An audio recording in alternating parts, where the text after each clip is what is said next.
para todos nós, irmãos. Continuemos a respeito do nosso estudo. No momento, estamos vendo a respeito do nosso corpo, dos órgãos, dos sistemas. Então, estamos na parte do cérebro. Vamos então ver os nervos raquidianos. Ao longo da medula, existem 31 pares de nervos que conduzem os impulsos, as direções ascendentes e descendentes. Os nervos dispõem-se em torno do cone medular, numa estrutura que é chamada de cauda equínea. As fibras sensitivas vêm da pele do tronco e dos membros e trazem as impressões colhidas por ela. As fibras motoras levam ordens para os músculos do tronco e dos membros, a fim de que eles se contraiam nos momentos certos e na intensidade adequada. Todos os nervos raquidianos nascem da medula, saindo do canal raquidiano pelo espaço que existe entre as vértebras. Em algumas regiões, os nervos raquidianos formam verdadeiras redes, denominadas plexos, onde também se encontram gânglios nervosos. Sistema nervoso autônomo. O sistema nervoso autônomo compõe-se de dois setores, o simpático e o parasimpático. O sistema nervoso autônomo exerce função reguladora sobre grande número de órgãos. Assim, número 1, através de aceleradores cardíacos, faz com que aumentem as batidas do coração, sempre que o homem se encontra diante de situações de perigos ou excitações. Número 2.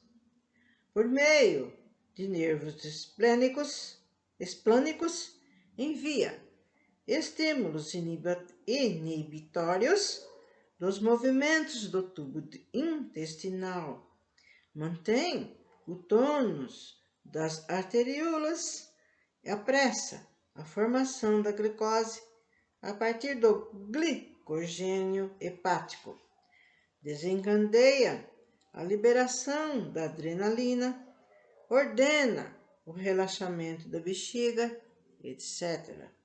Assim, o estômago, o coração, os rins, os intestinos trabalham sem a intervenção da nossa vontade, comandados pelo sistema vago-simpático. Os nervos cutâneos transmitem influxos para as glândulas sudoríparas, sempre sob o comando do sistema nervoso autônomo. É também o responsável pela dilatação da pupila, a secreção salivar, controle dos vasos da cabeça e do pescoço. Como se desprende, ele tem enorme valor na manutenção da saúde. As fibras parasimpáticas que vão ao coração, que é o nervo vago, são inibidoras, enquanto as fibras simpáticas exercem ação aceleradora. Embora as atividades dos nervos simpáticos e parasimpáticos sejam antagônicas, elas se equilibram, resultando disso a plena harmonia e funcionamento integrado de toda a máquina humana.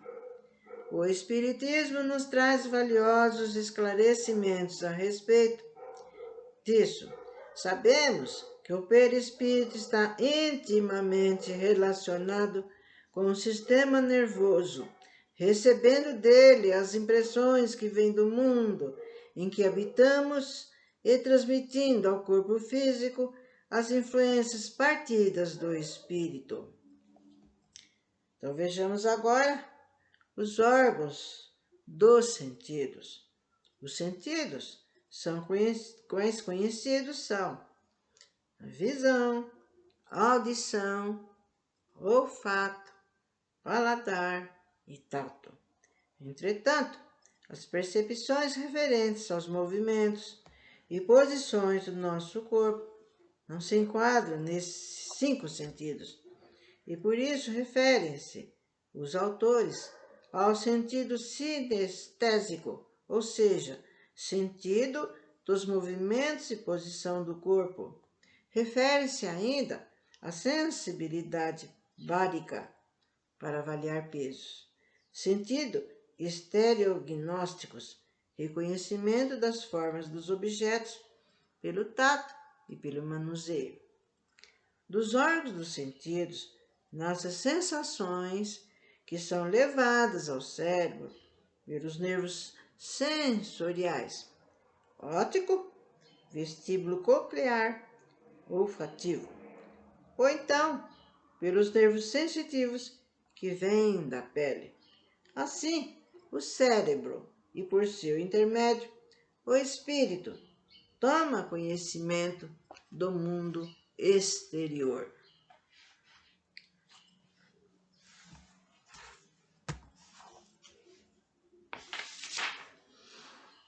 Então, nós vamos passar agora, gente, a falar a respeito do aparelho circulatório.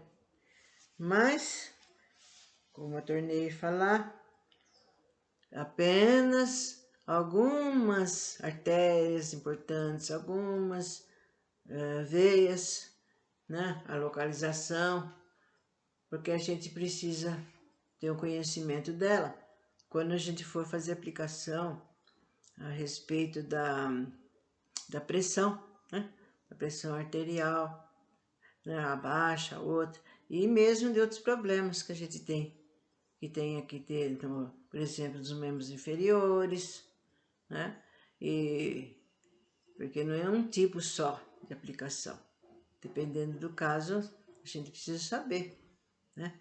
Onde sai, como começa, né? Fala muito, né? Das carótidas, fala muito, né? Fala da jugular, fala da veia cava, da aorta, que é muito conhecida, e assim por diante.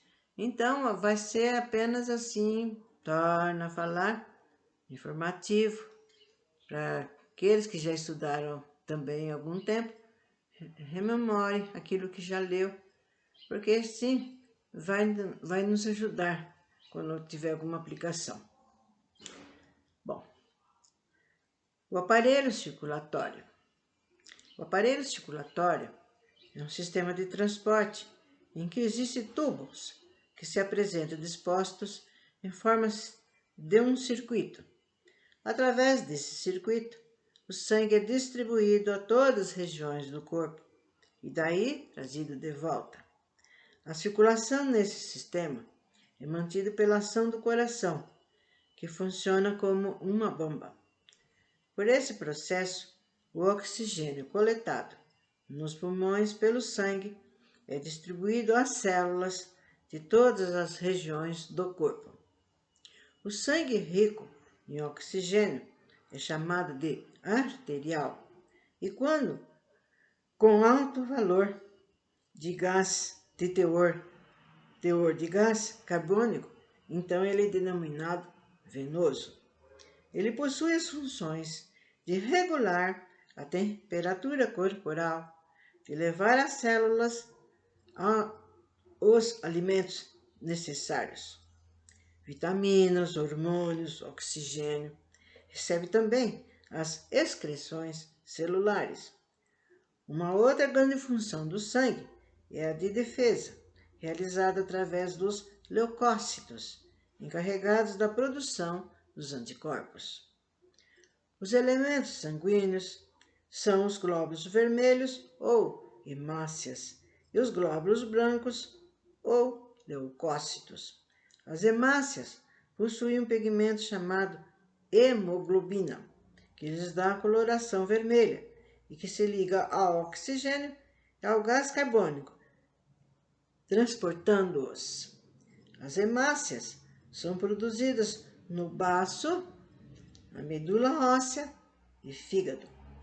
Estão no sangue, na concentração de mais ou menos 5 milhões, que diminui nas anemias. Por M13, que esses 5 milhões aparecem, né? Constitui. Então, quando a pessoa está anêmica, então diminui. Né? Então, também no caso também da leucemia, né? Os leucócitos são produzidos pelo baço, timo, gânglios linfáticos.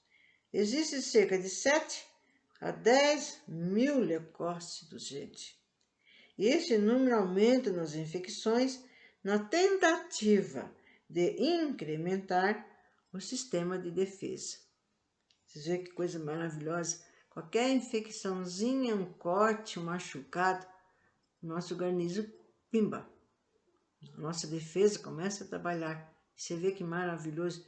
E ninguém fica vendo, nossa, tá sentindo, nossa, estão me ajudando. Nada.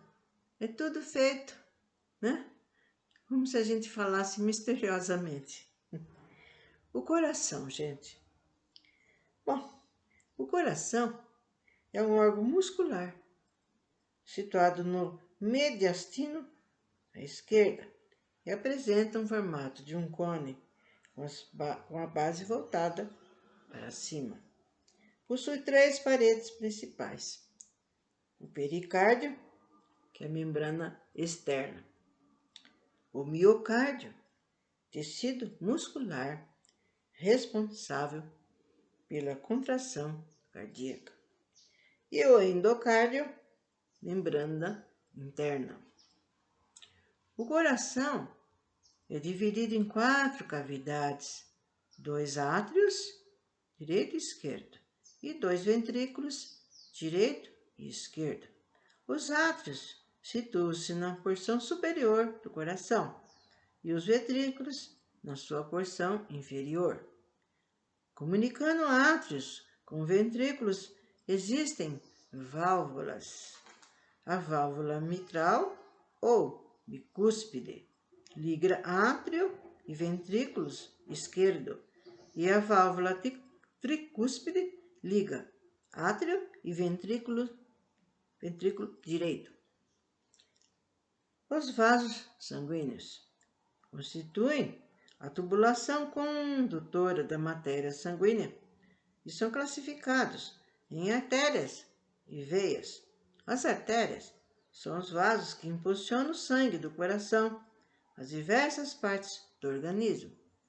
Já as veias são os vasos que trazem o sangue dos órgãos ao coração.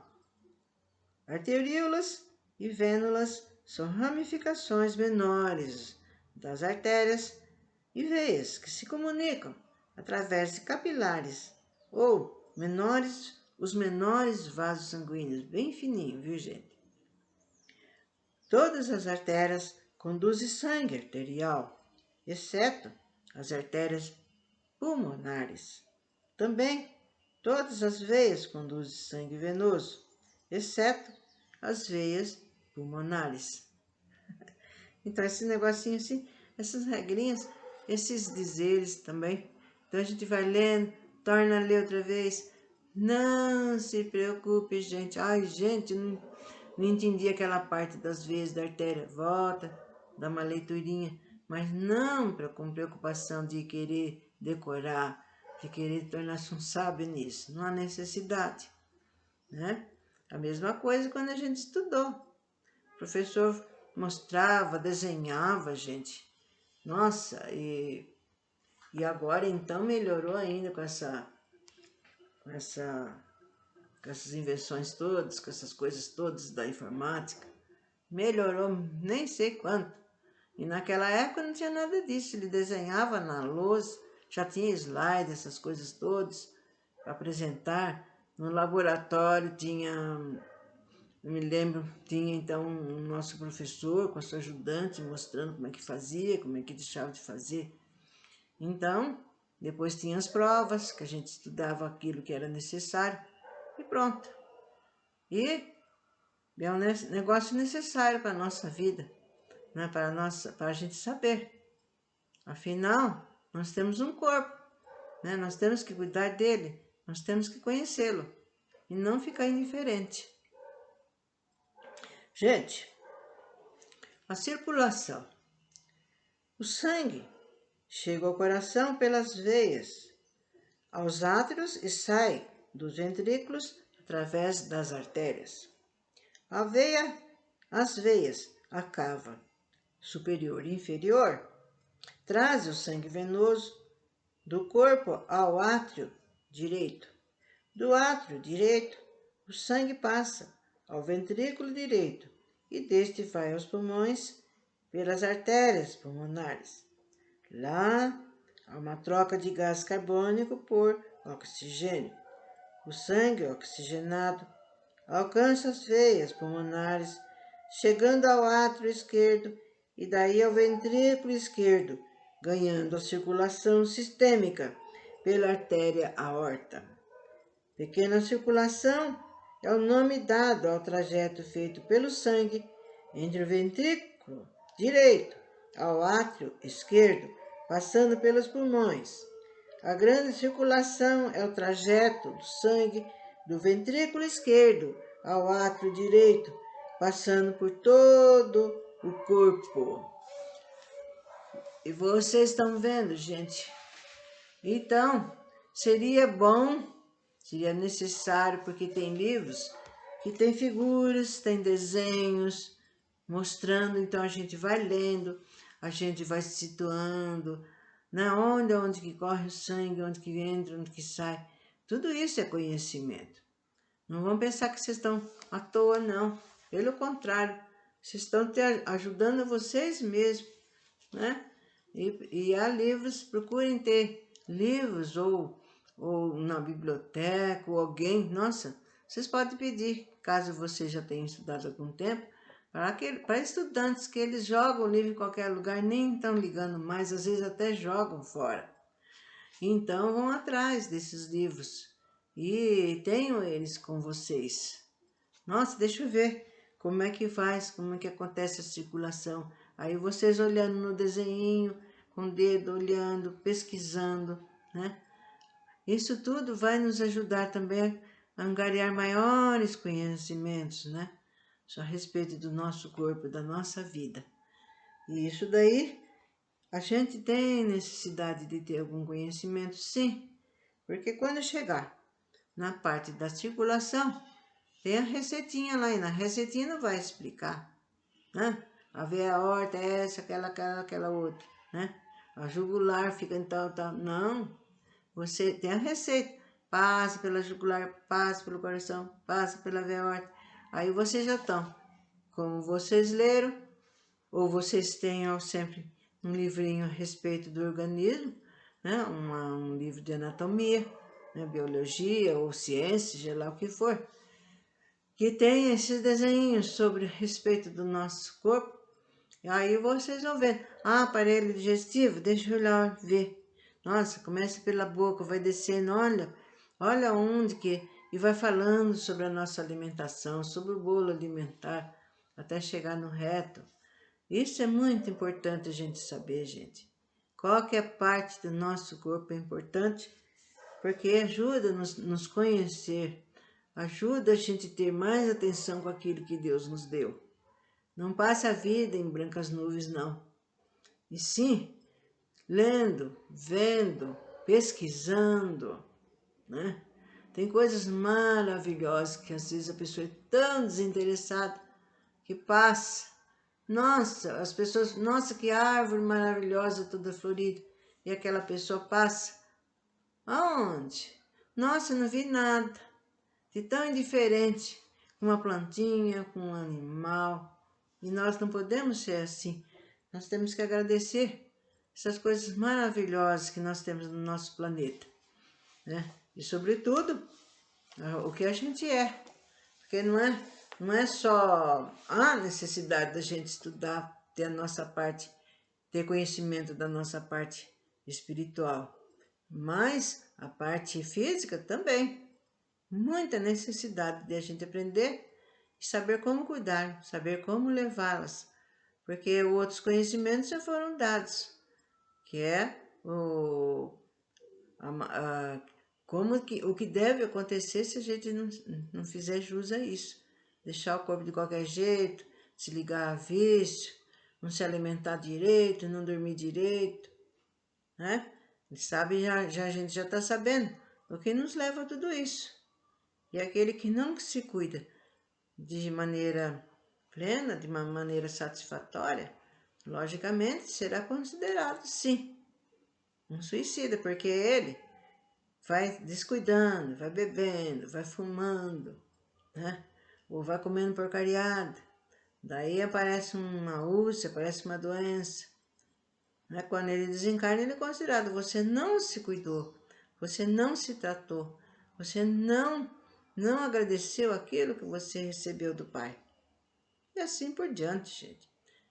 Eu sei que está sendo descritivo, a gente vai falando, mas é necessário que eu vá falando de cada parte do nosso corpo, do nosso organismo, né? A gente vai escutando, né? Vai ouvindo falar, que na hora da aplicação torna-se muito mais fácil, né? Então, até outro momento.